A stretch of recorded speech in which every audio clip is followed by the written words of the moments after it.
Yo, I jamiliku. Yare ware kababu, I jamiliku.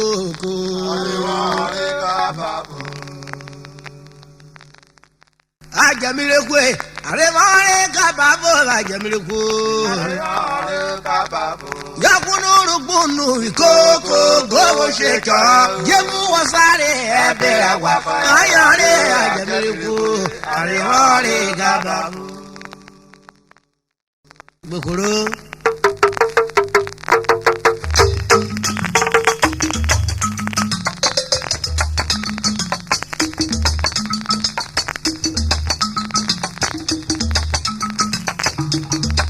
Ajamileku arevare kababo ajamileku yo arevare kababo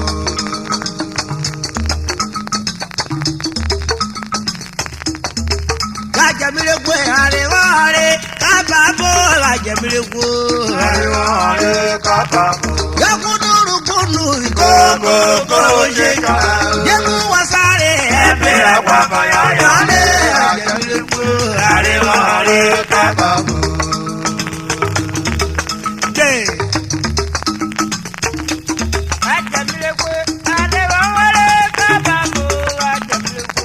Arevare kababu.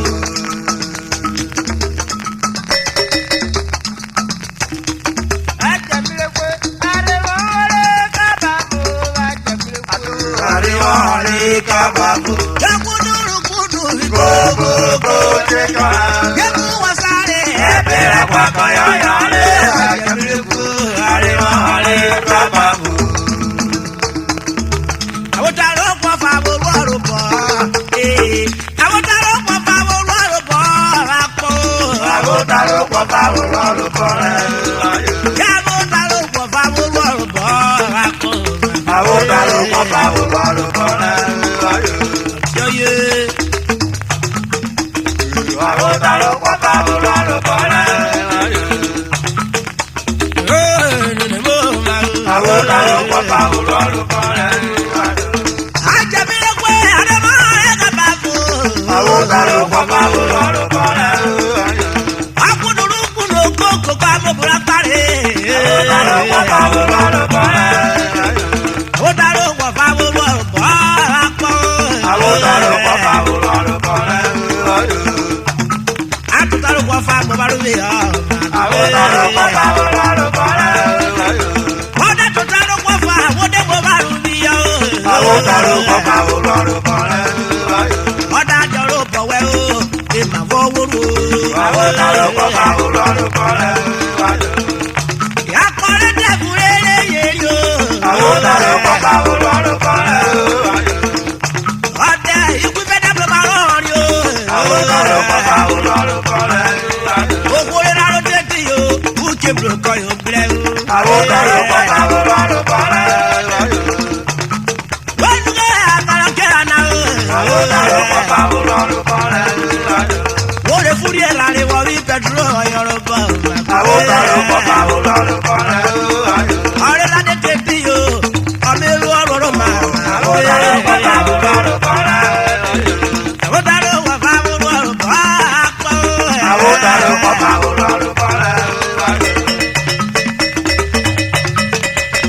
Awotaro kwa favor warupo. Ajamileku amore kababu. Awotaro kwa favor warupo. Yo ye. Awotaro kwa favor warupo. Awotaro kwa favor warupo. Awotaro kwa favor warupo. Awotaro kwa favor warupo. Awotaro kwa favor warupo. Awotaro kwa favor warupo. Yo ye. Awotaro kwa favor warupo. Awotaro kwa favor warupo. Ajamileku amoyo kababu. Awotaro kwa favor warupo. Ajamileku amore kababu. Awotaro kwa favor warupo. Awotaro kwa favor warupo. Adure gbebo ara mi. Awotaro kwa favor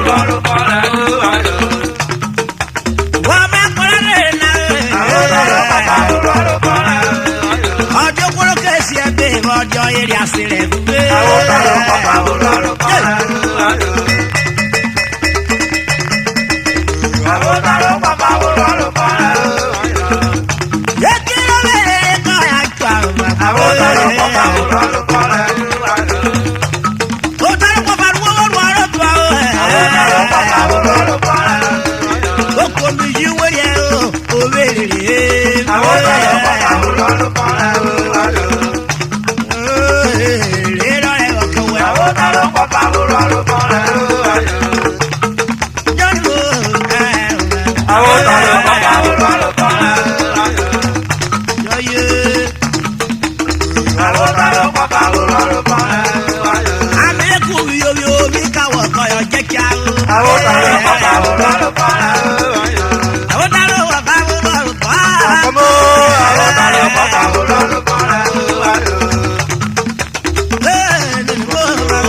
lo papa ulolo para. Awota lo papa ulolo para. Awota lo papa ulolo para. Awota lo papa ulolo para. Awota lo papa ulolo para. Ewu bare ko deru kakamo. Awota lo papa ulolo para. Awota lo papa ulolo para. Awota lo papa ulolo para. Never was get to cook. Awota lo papa ulolo para. Ota de ni Friday. Oh, you the way. Awota lo papa ulolo para. Awota lo papa ulolo para. Uga waru ne mekiti kuo. Awota lo papa ulolo para. Iyo lewo wogwemo. Dede wo wogwolo. Awota lo papa ulolo para. Dede wo wogwolo emi mo yota. Awota lo papa ulolo para. Awota lo papa ulolo para. Awota lo papa ulolo para. Awota lo papa ulolo para. Ekeni gbogbo wara o je se te du fere. Awota lo papa ulolo para. Awota lo papa ulolo para. Awota lo papa ulolo para. Wo mo ni kore ni o daru papa ulolo para. Awota lo papa ulolo para. Dijo amani eno maro wa ma ko iwadaga o. Awota lo papa ulolo para. Eya me do ke to we yo ro e galo de o. Awota lo papa ulolo para. Oye. Oye.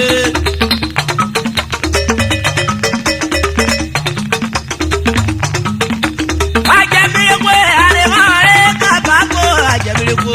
Are kababo. Àwọn yìí àwọn wo. Ajabire kwe are mare kabako ajabire ko. Are kababo. Jagun nuru kunu biko ko. Sheka. Jagun wasare ebe pako ayare ajabire ko. Are kababo. Joye.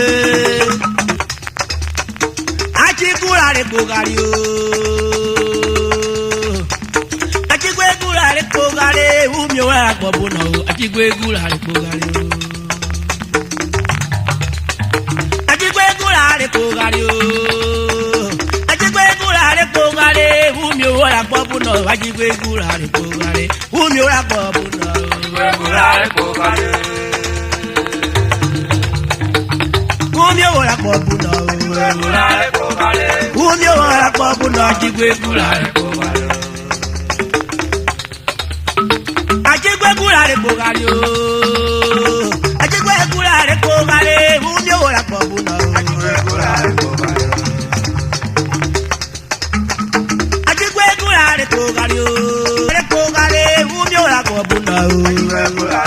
O trigbe mo ara mi no. Ekiro merere ko ya jwa. Umi o agbobo na achigwe gura re kogari. Achigwe gura re kogari. Awa kala si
ye. Yeri ye kona tasa. Ose no yo ye komo ye. Amo no yo ye kose. Kura ko joko.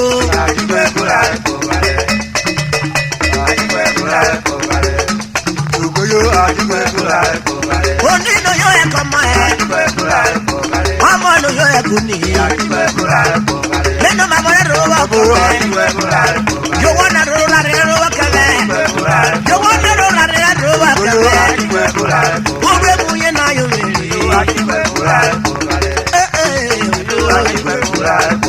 Okora rwele ko. Boya ye rwele ke. Don't move. Yo ye.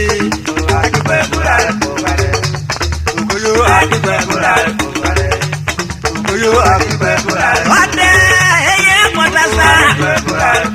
Oja budo yebe konya bo. Ama se no yebe kama se.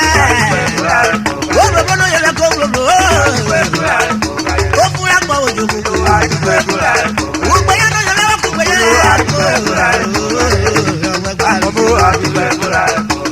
Yo ye.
Baka kule dale.